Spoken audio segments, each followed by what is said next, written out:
Things along the lines of what the president has said before. Is there something pivotal? Is this at all a turning point as you see what was quoted as something he reportedly said in the Times yesterday?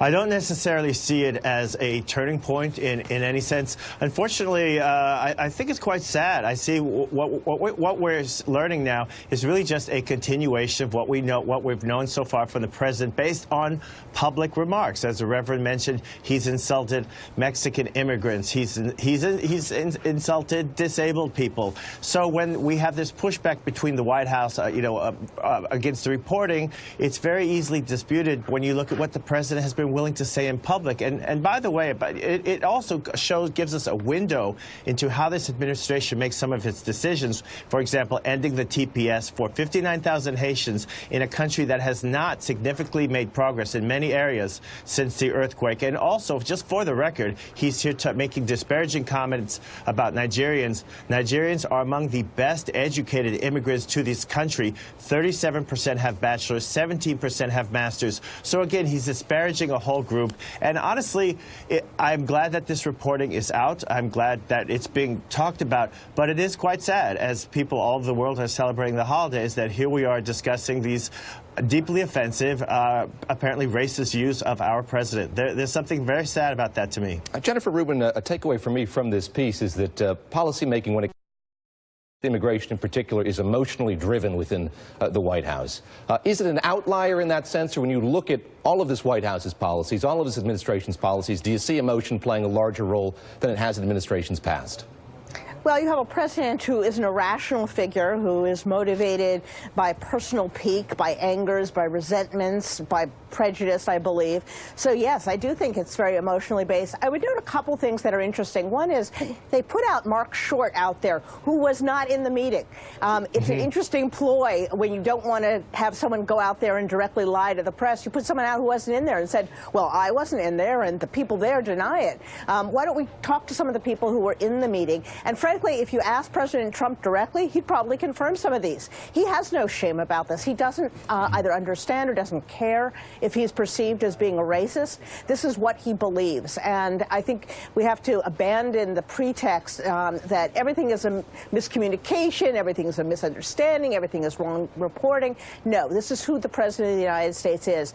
And I would say one thing about the policy. Mark Short has it exactly backwards. These people have been here for years. They've had children. They live productive lives. They've put down roots in the community. Why, for goodness sakes, would we want to send these people back? Exactly. So their logic is completely backwards. Yeah, Reverend Sharpton, let me ask you here. I mean, I've talked to Peter Baker, who didn't write the piece, but is on the New York Times White House team about it, and he said it's part of this larger piece, a larger look at immigration policy. How difficult is it to see past these comments, to look at the immigration policy writ large? Well, you can't really easily look past the comments, because the comments tells you the basis and premise that he's setting policy. So if you're looking at his immigration policy and realize the basis of it is his bias and his prejudice, then it reflects on the entire resulting immigration policy. But the other thing, David, I feel was interesting as a minister. He's going to Christmas services tonight, Kelly told us. The interesting part of that, he campaigned about we should be talking about Merry Christmas, not the season, bring Christ in.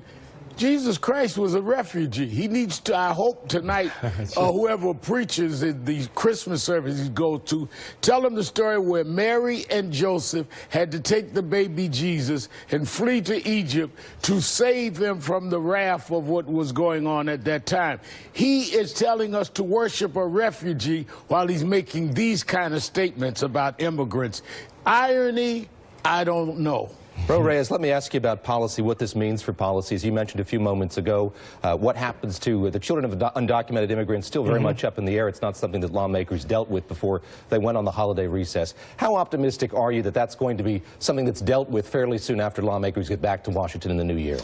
To be very honest, I am very ambivalent about the possibility for success in the future for some type of legislative fix for DACA. What gives me cause for optimism is when I talk to the DACA grantees, these young people. They are not giving up the fight. Their lives literally are at stake. So they will be back in January pressuring lawmakers, doing everything they can, taking to the streets, engaging in civil disobedience to fight for their protections for themselves and other people in their similar situation.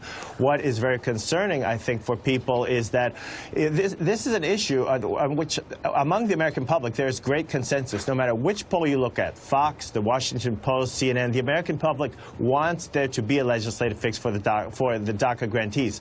Where we don't see that is in Washington with our lawmakers, and where we have people in the White House, such as Stephen Miller, when we have people in the administration like Jeff Sessions, both of them with long documented histories, anti-immigrant, very xenophobic, that makes it look as though the president is not going to exert any political capital to make this. So it will be up to Congress to act. And unfortunately, Congress has on both sides, they have a tendency to kick this issue, all immigration issues, down the road. So hopefully something will happen, but it's hard to be optimistic. Jennifer Rubin, last question to you on this note. Do you have a sense here of what President Trump's attitude is, what this White House's position is on DACA? As Raul just said, it's been kicked over to Congress for them to deal with. In this piece, in this New York Times piece, you get the sense that the president is conflicted on this issue, at least in part, having met many of these dreamers himself. Do you get a sense you have an idea of what the White House policy is toward it? Well, I think the president is conflicted because he doesn't like being seen as a racist. He doesn't like seen as being the guy who's going to kick these young people out of the country after living productive lives here. So, of course, he is a little bit ambivalent. Unfortunately, he's put in office people who are strongly anti-immigrant. And I say anti-immigrant, not anti-illegal immigrant, anti-immigrant. They want to cut legal immigration in half. They have ridiculously emotionalized views of immigrants.